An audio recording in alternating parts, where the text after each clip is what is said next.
A stalwart of the People's Democratic Party in Lagos, Babatunde Gbadamosi, has defected to the Labour Party and declared support for its presidential candidate, Peter Obi. Gbadamosi, a former governorship candidate of the African Democratic Party and a former Lagos East senatorial candidate of the PDP, made this known in a statement in Lagos. He said that he was motivated that almost all youth who were not professional politicians or influencers for hire had been popularizing Obi's presidential ambition. He added that Obi had shown himself to be a creative, prudent, and frugal administrator, as well as the trustworthy custodian of public funds. Gbadamosi also described the Labour Party's vice presidential candidate as urbane, prudent, practical, and principled as a politician. Babatunde Gbadamosi joins us now to speak on his defection from the PDP, his interest in the Labour Party candidate Peter Obi, and his political ambition, if he's nurturing any at the moment.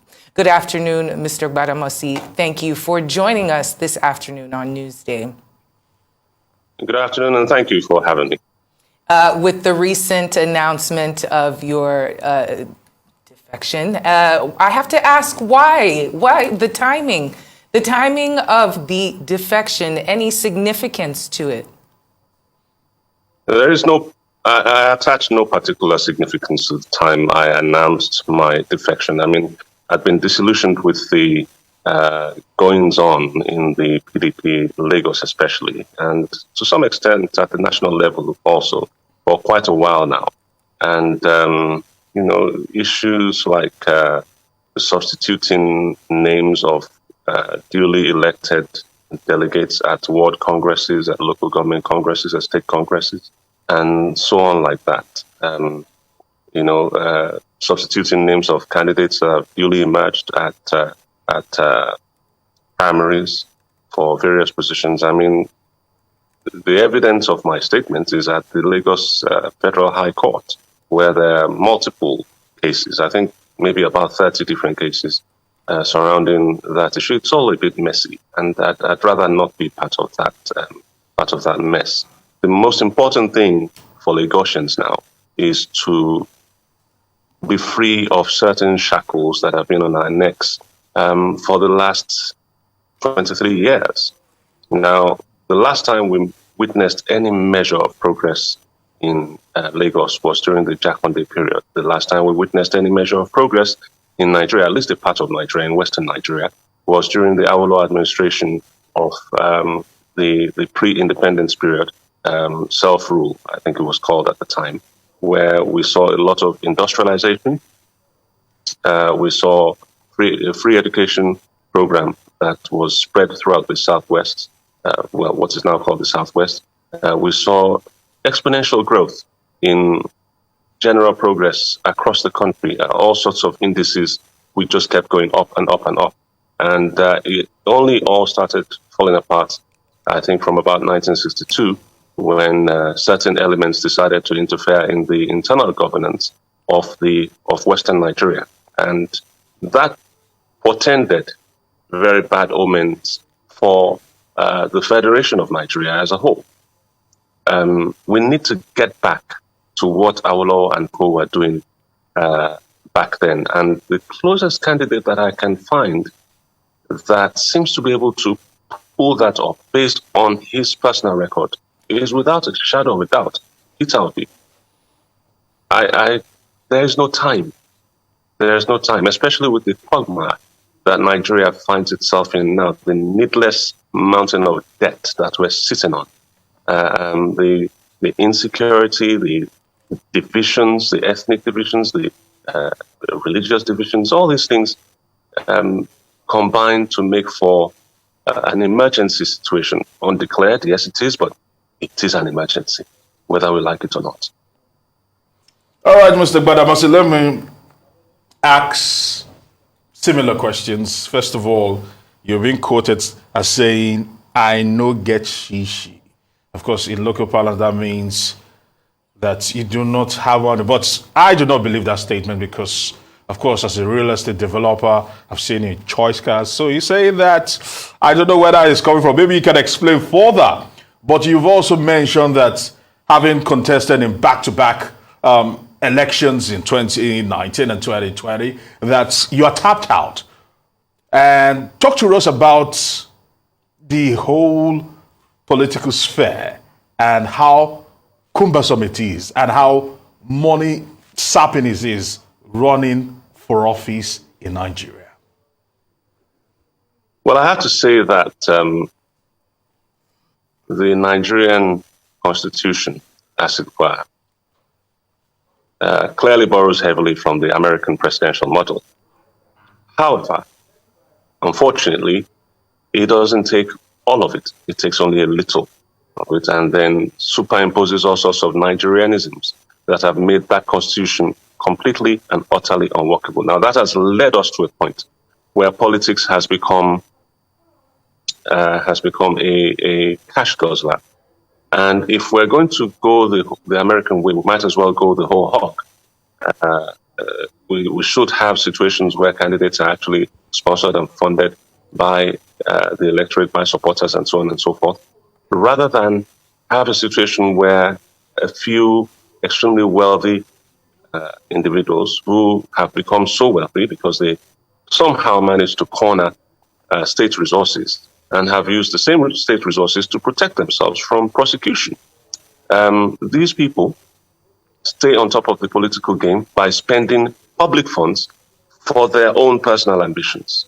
And anybody coming in from the outside simply cannot compete against these people because of the immense resources they command and because of the extent that they wouldn't mind going to hold on to power. Now, that leaves us with a very serious conundrum because we keep saying we need to get out of this mess that we're in, but the people who orchestrated the mess in the first place are the most powerful people and the wealthiest people, literally, to all intents and purposes, in the land. The only way that they can be confronted is for everybody who feels concerned to put in as little as they can, as much as they can, into the campaign of anybody with whom they're pleased, with whom they're happy. And I'm happy to see that that's now actually happening with Peter Obi for the first time in Nigerian history. It's never happened before. And in my case, yes, I contested elections on the platform of a small, hitherto unknown party. It had just been registered, I think, barely a year before, I kind of got conscripted into that party, almost by accident, and found myself running for governor all of a sudden. And then I returned to the PDP, having sort of come out of early political retirement. And again, fortuitously, unfortunately, the man representing the Lagos East Senatorial District, passed on. And his seat became vacant as a result. And members of, senior members of the PDP kind of persuaded me to take that spot and contest the elections, only for me to find that on election day, through no particular fault of theirs, I'm not talking of these leaders, I'm talking now about party officials of the PDP on election day simply turned their backs on me, the candidate. I'd never seen that type of thing before. And that was one of the things I thought about when I said, no, I'm not sure I want to be part of this because, even if we were to gather around the PDP candidates, what will the party officials do? Will they do the same thing again that they did to me in 2020? I don't want to be a part of that. Peter Obi was also a member of PDP, and he saw certain things. And I'm led to believe that some of the things that I'd been worrying about for years, he saw and made the decision that, no, I'm not going to be a part of this charade. I will move. Okay? And having given it serious thought, I thought, you know what? Let's get on this boat and row it and see whether we can use it to take Nigeria to where we want it to be. Now, I'd like to follow up on something you said. You said you were conscripted almost by accident to join the African Democratic Party, where you ran for Yes. governor. And you also said that you were persuaded, to go for the Lagos East senatorial candidate of the PDP, which makes me wonder if you're actually in politics by accident, or is it due to a personal ambition or a sincere desire to serve the people, and in what capacity?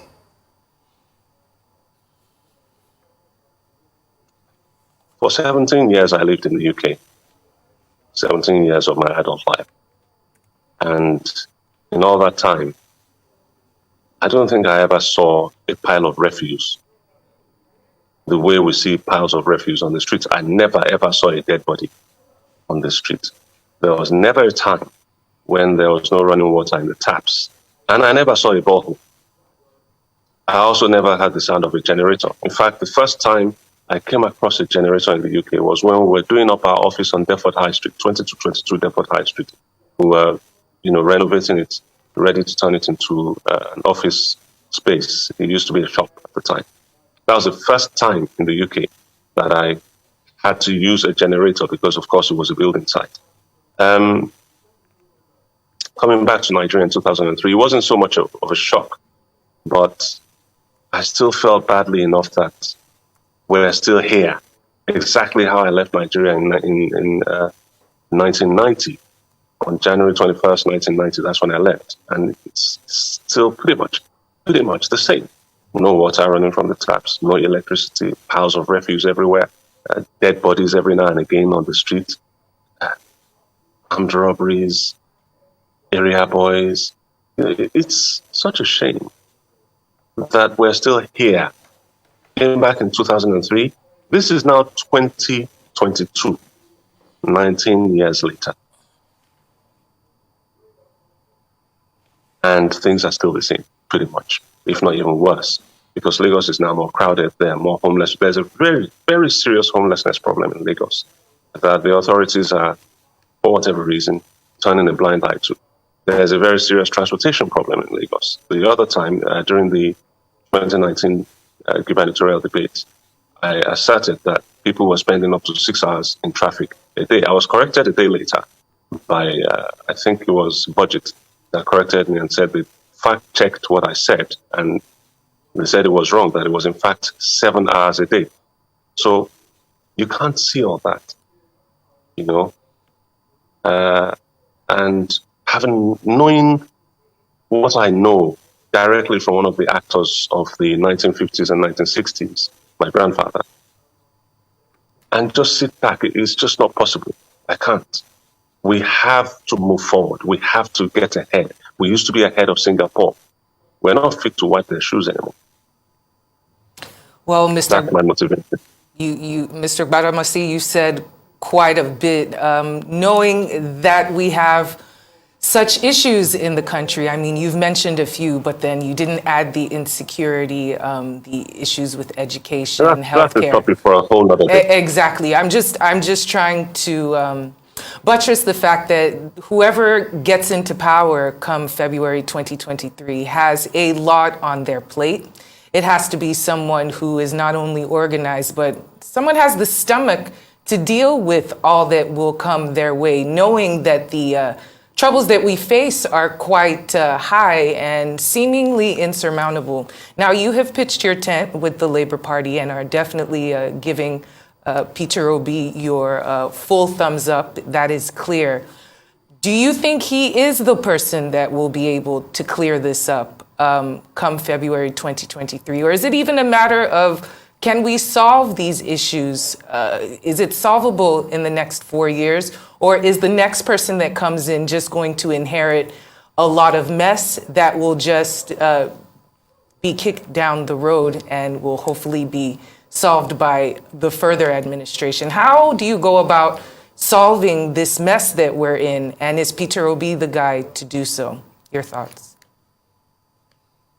I am in complete alignment with the views of Ayo Adebanjo and many others of the Afenifere group who said that, Igbo Lokon, that given the support that the East gave Obasanjo in 1999, Abiola back then in 1993, that it's our turn as the honorable people that we are, Yorubas, to support an Igbo candidate. But fortuitously, and fortunately enough for all of us, the one Igbo candidate that has come to prominence happens to be Peter Obi. In my opinion, he also happens to be the best candidate out there right now. Of all the major candidates that are on the ballot now, Peter Obi is the standout draft as far as I'm concerned. That's the closest we've ever had in terms of principles, in terms of our approach to government funding, government funds, public funds, in terms of his belief in education, in terms of his prudence. I think that's the closest person we've had in a long time to Obafemi Awolowo. And for that reason, I think that he can do the job.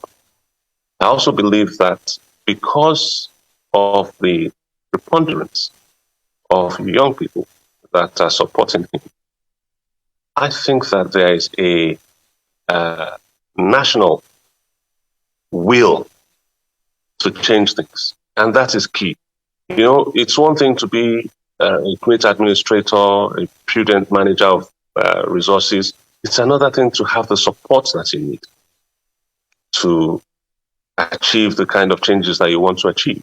And I think that with Peter Obi, that support is already there and it keeps growing every day. I mean, the quantum of support that he seems to be getting from northern Nigeria is just amazing. I can't get over it, but it's there.